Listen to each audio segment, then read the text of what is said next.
recommendations to limit sugar consumption vary around the globe, with guidelines ranging from limit sweet desserts to one every other day to keep sugar consumption to 4 or less occasions per day. In the U.S., the American Heart Association is leading the charge, proposing dramatic reductions in the consumption of soft drinks and other sweetened products. They recommend sticking to under about 5% of calories a day from added sugars, which may not even allow a single can of soda. Why the American Heart Association? Because the overconsumption of added sugars has long been associated with an increased risk of cardiovascular disease, meaning heart disease and strokes. We used to think that added sugars was just a marker for an unhealthy diet. At fast food restaurants, people are probably more likely to order a cheeseburger with their supersized soda than a salad. But the new thinking is that no, the added sugars in processed foods and drinks may be an independent risk factor in and of itself, worse than just empty calories, but actively disease-promoting calories based on data like this. This is how much sugar the American public is eating. Only about 1% meet the American Heart Association recommendation to push added sugar consumption to 5 or 6% of your daily caloric intake. Most people are up around 15%, and that's where cardiovascular disease risk starts to take off, with a doubling of risk at 25% of calories and a quadrupling of risk for those getting a third of their daily caloric intake from added sugar. We went from eating 7 pounds of sugar every year 200 years ago to 50 pounds to now over 100 pounds of sugar. We're hardwired to like sweet foods, because we evolved surrounded by fruit, not Fruit Loops. But this adaptation is terribly misused and abused today, hijacked by the food industry for our pleasure and their profits. Why are we consuming so much sugar despite knowing how much it can harm us? Well, yes, it may have an addictive quality. Yes, there's that hard wiring. But the processed food industry isn't helping. 75% of packaged food products in the United States contain added sweeteners, mostly coming from sugar-sweetened beverages like soda, thought responsible for more than 100,000 deaths worldwide and millions of years of healthy life lost. No problem, why not just switch to diet by choosing diet soda? Can't we get the sweet taste we crave without the downsides?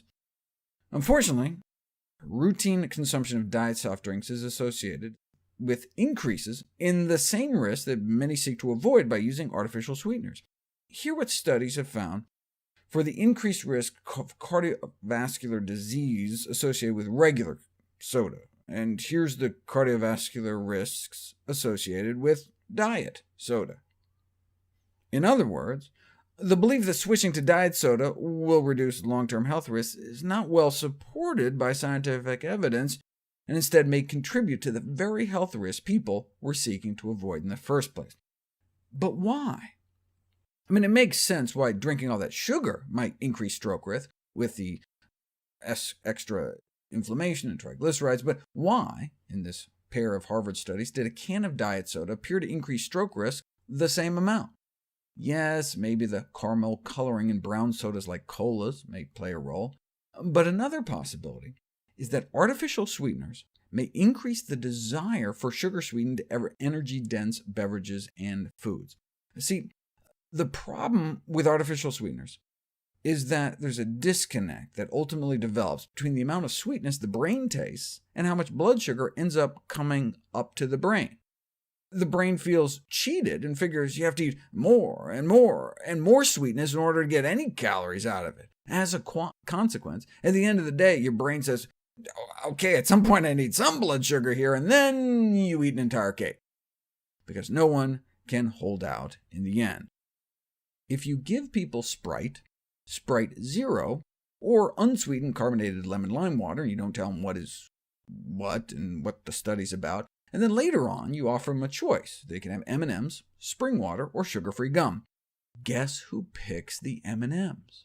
Those that drank the artificially sweetened soda were nearly 3 times more likely to take the candy than either those that consumed the sugar-sweetened drinks or the unsweetened drinks. So it wasn't a matter of sweet versus non-sweet. It wasn't a matter of calories versus no calories. There's something about non-caloric sweeteners that tricks the brain. Then they did another study in which everyone was given Oreos, and they asked people how satisfied the cookies made them feel. And again, those that drank the Sprite Zero, the artificially sweetened Sprite, reported feeling less satisfied than either the normal Sprite or the sparkling water. These results are consistent with recent brain imaging studies demonstrating that regular consumption of artificial sweeteners can alter the neural pathways responsible for the pleasure response to food. The only way to really prevent this problem, to break the addiction, is to go completely cold turkey and go off all sweeteners, artificial as well as table sugar and high fructose corn syrup. Eventually, the brain resets itself, and you don't crave it as much. We've always assumed the consumption of both sugar and artificial sweeteners, maybe changing our palates or taste preferences over time, increasing our desire for sweet foods. Now, unfortunately, the data on this are lacking. Until now, 20 folks agreed to cut out all added sugars and artificial sweeteners for 2 weeks, and afterwards 95% found that sweet foods and drinks tasted sweeter or too sweet, and said moving forward they would use less or even no sugar at all. And most stopped craving sugar within the first week, 6 days. This suggests a 2-week sugar challenge, or even a 1-week challenge, may help to reset taste preferences and make consuming less or no sugar easier.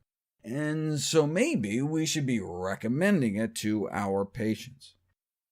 Eating fewer processed foods and choosing more real, whole, plant-based foods make it easy to consume less sugar.